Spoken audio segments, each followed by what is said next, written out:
안녕하세요. 부자오빠입니다. 어제 삼성전자의 3분기 잠정 실적이 나왔는데 약 12조 3천억이 나왔습니다. 1분기 때 6조 4,500억 정도가 나왔으니까 거의 2배에 가까운 정말 엄청난 그런 영업이익이 나왔는데, 자, 문제는 이런 호재에도 불구하고 어제 주가가 떨어졌다는 거죠. 자, 그래서 제가 어제 영상에서는 실적이 좋은데도 불구하고 왜 삼성전자의 주가가 오르지 않을까에 대한 영상을 제가 올렸습니다. 혹시 어제 영상을 못 보신 분들은 제가 더보기란에 링크로 달아드릴 테니까 시간 되실 때 한번 보시면 좋을 것 같습니다. 어제는 제가 실적에 대한 얘기를 따로 하지 않았었는데 오늘 살펴보겠습니다. 일단은 매출이 66조가 나왔고요. 이 정도면은 거의 분기로 봤을 때 역대 최대치에 해당이 됩니다. 아직 확정된 게 아니라서 단정 짓기는 좀 이르지만 만약에 66조로 확정이 되면 오히려 반도체 슈퍼 호황기 때보다도 더 높은 매출을 기록하게 됩니다. 이번 분기 1등 공신은 바로 스마트폰입니다. 갤럭시 노트 20을 비롯해서 고가의 폰이 출시가 됐었고, 바이러스 사태로 인해서 그동안 억눌렸던 소비 욕구가 분출하면서 TV와 가전이 대박이 났습니다. 그래서 의외로 이번 분기에는 반도체보다는 스마트폰과 가전에서 굉장히 실적이 좋게 나왔습니다. 물론 반도체 실적도 좋게 나오긴 했는데 이거는 약간 찝찝한 호실적입니다. 왜냐하면 메모리 반도체 가격이 지금 지속적으로 하락 추세에 있는데 이번에 실적이 좋게 나온 것은 경기가 좋아서라기보다는 화웨이가 미중 무역 전쟁으로 인해서 더 이상 반도체 공급을 받지 못하는 이유로 일시적으로 재고를 축적하기 위해서 주문을 많이 넣은 겁니다. 그래서 실적이 좋게 나왔음에도 불구하고 오히려 전망은 어둡다고 해석하는 게 더 맞을 것 같습니다. 이런 반짝 실적보다는 메모리 반도체 업황 자체가 살아나야 되는데 생각보다 지금 상황이 좋지가 않습니다. 호실적에도 불구하고 주가가 하락한 이유를 뭐 여러 가지로 꼽을 수 있겠지만 4분기 실적에 대한 전망이 그닥 밝지 않다는 것도 하나의 이유가 될 수 있을 것 같습니다. 매출이 66조에 영업이익이 12조 3천억이라고 하는데 솔직히 제가 조 단위가 체감이 잘 안 돼서 계산을 한번 해봤습니다. 분기에 66조면 한 달에 22조를 번다는 얘기고 한 달에 22조면 하루에 7,300억을 번다는 얘기더라고요. 이렇게 억으로 계산하니까 왠지 조금 더 실감이 나는데요. 하루에 7,300억이면 도대체 규모가 얼마나 크다는 얘기인지 정말 대단합니다. 사실은 매출보다 저는 영업이익률을 더 중요하게 생각을 하는데 3분기 영업이익률을 보니까 18.6%로 아주 좋게 나왔습니다. 1분기 때는 11.6%, 2분기 때는 15.4%였거든요. 그런데 영업이익률이 굉장히 많이 좋아졌습니다. 사실 매출도 중요하지만 어떻게 보면 영업이익률이 더 중요하다고 생각할 수 있거든요. 물건 아무리 많이 팔아도 나한테 남는 게 없으면 장사를 잘했다고 보기는 어렵겠죠.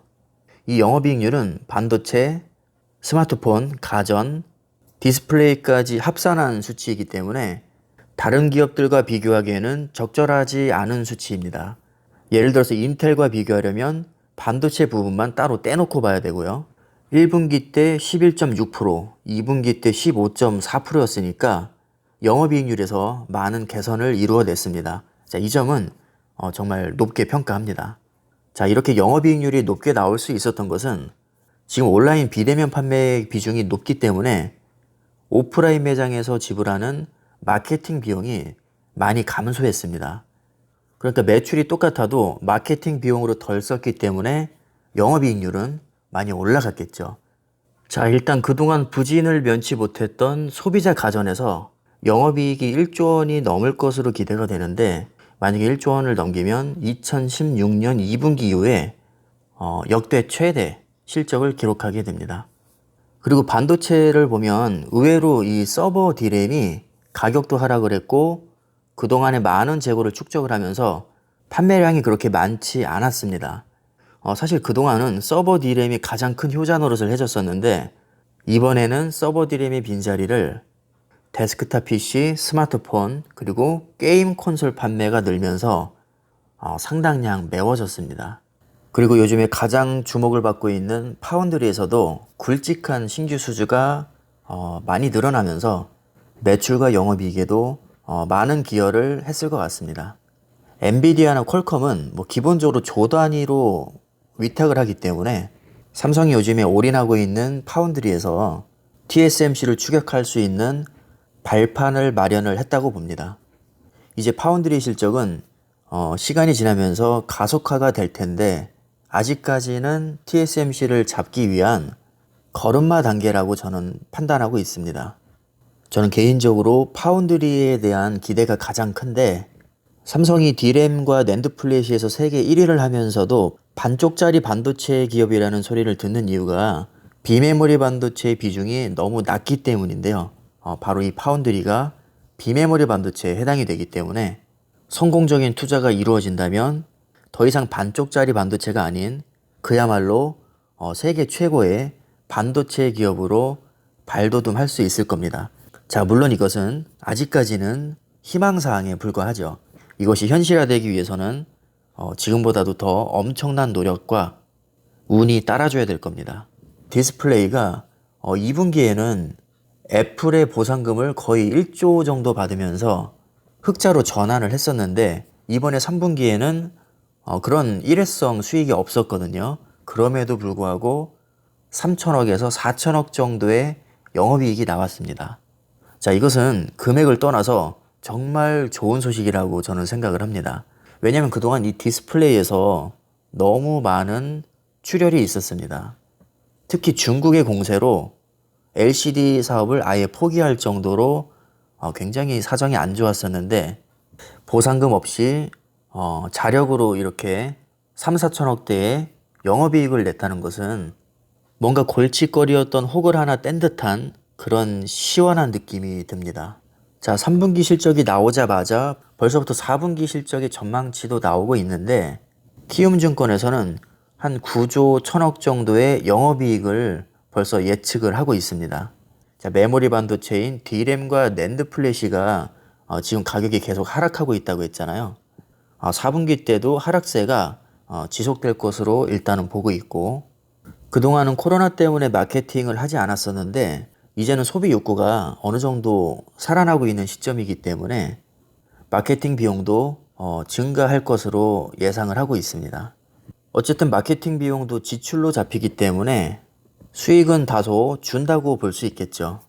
2018년 3분기부터 2020년 3분기까지 한 2년 정도를 놓고 매출과 영업이익을 보면 역시 반도체 슈퍼 호황기였던 2018년 3분기의 영업이익이 정말 눈에 확 띕니다. 매출은 거의 50조에서 65조 사이로 편차가 엄청나게 크진 않은데 영업이익을 보시면 17조에서 6조까지 거의 3배 차이가 납니다. 자, 이렇게 영업이익률의 차이가 크게 나는 가장 큰 이유는 메모리 반도체의 가격이 편차가 크기 때문입니다. 반도체 호황기에는 정말 떼돈을 긁어모으지만 불황기 때는 정말 걱정 한가득입니다. 자, 파운드리를 전문으로 하는 세계 1위 업체인 대만의 TSMC는 영업이익률이 거의 42% 정도가 나오는데 매출은 오히려 삼성보다 적은데 영업이익은 더 좋게 나오죠. 자, 지금은 TSMC가 부러움의 대상이지만 10년 후에는 삼성전자 역시 TSMC와 거의 동등한 위치에 설 가능성이 충분히 있기 때문에 장기적으로 봤을 때는 영업이익률을 많이 끌어올릴 수 있을 거라고 봅니다. 아직은 삼성전자가 이 파운드리에서 크게 두각을 나타내지 못하고 있기 때문에 사실 주가의 상승이 획기적으로 이루어지지 않고 있습니다. 더구나 메모리 반도체도 지금 가격이 하락하는 추세이고 이미 메모리 반도체로 인한 주가의 상승은 상당히 많이 이루어졌기 때문에 새로운 동력이 필요하죠. 그 동력으로 바로 저는 파운드리를 꼽고 있는데 우리 투자자들이 기대하고 있는 엄청난 주가 상승이 오기 위해서는 파운드리에서 정말 대박을 쳐야 됩니다. 여러분들도 느끼셨겠지만 단순히 실적이 좋게 나온다고 해서 절대 주가는 상승하지 않습니다. 테슬라처럼 뭔가 혁신적인 사업 아이템이 있어야 되는데 사실 삼성이 그게 조금 부족하죠. 분명히 엄청난 우량 기업이고 돈 잘 벌고 세계 1위를 하는 분야도 많지만 뭔가 주가가 팍 치고 올라가기에는 부족한 듯한 그런 느낌이 사실은 조금 있습니다. 저는 개인적으로 파운드리가 그 희망이라고 보는데 앞으로 그 부분을 중점적으로 보시면 조금 더 재미있는 투자를 하실 수 있을 거라고 생각합니다. 자, 오늘 영상은 여기까지 하겠습니다. 감사합니다.